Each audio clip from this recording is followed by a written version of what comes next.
Professor Christoph Stueckelberger, one guy who I thoroughly enjoy working with because he's a world authority, but more significantly, even at this age, he's constantly learning. So over to you, Christoph, for your key thrust messages before we move on to the next session.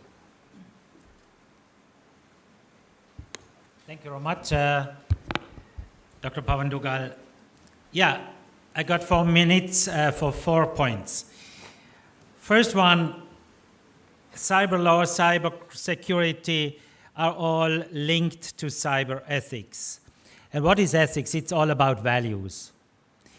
Now, my first point, each new technology includes huge opportunities and, of course, huge threats. But in fact, it's just an enlargement of our body, of the 5 senses, with speed from walking to car to airplane to internet. We just expand the speed of our feet. We expand the size of our ears. With our eyes, we can see more data than with our physical eyes, and so on. So that's the sense of technology to expand our human capacity. But we, as human beings, remain human beings. And that's the core.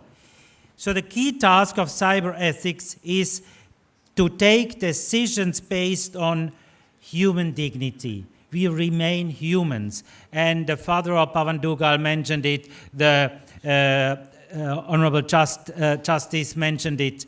Human dignity is at the core of cyber issues that we discussed today. So how to maintain and increase human dignity. Second point, we have different values, freedom, justice, equality, peace, community, security. And now the key issue is how to balance these different values.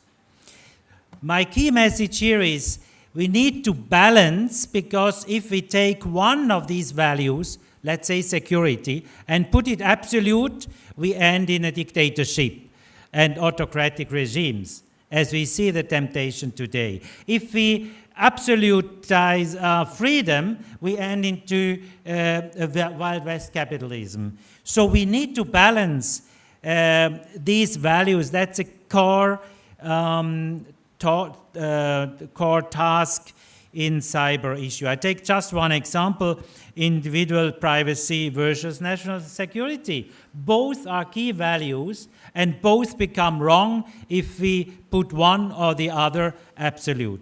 Third point, ethics. Some of the private sector people say, yeah, ethics, that's fine for the nice days, but not for competition and tough economic situations. No, it's the opposite. Ethics management means risk management and trust management and reputation management, as we just heard. So risk management cannot be done without ethics management, and every company today knows it, especially when they are in the bad news.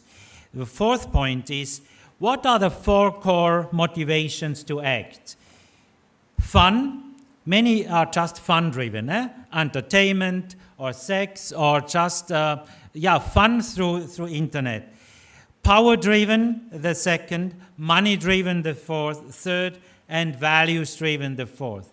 And I think we need, in this conference, to emphasize we want to have values-driven solutions, because many companies, de facto, at the end of the day, are still money-driven. Money-driven is not bad, not at all. But if it's the main last criteria for decision, it is wrong. Power is the main driver in national policies. Power is not negative, but if it's the only and last criteria, we, with our nation, want to be number 1, then it's wrong. So values-driven, I think, is the core of what we are looking for in cyberspace. Thank you so much. Thank you, Christoph, for those remarkable 4 points.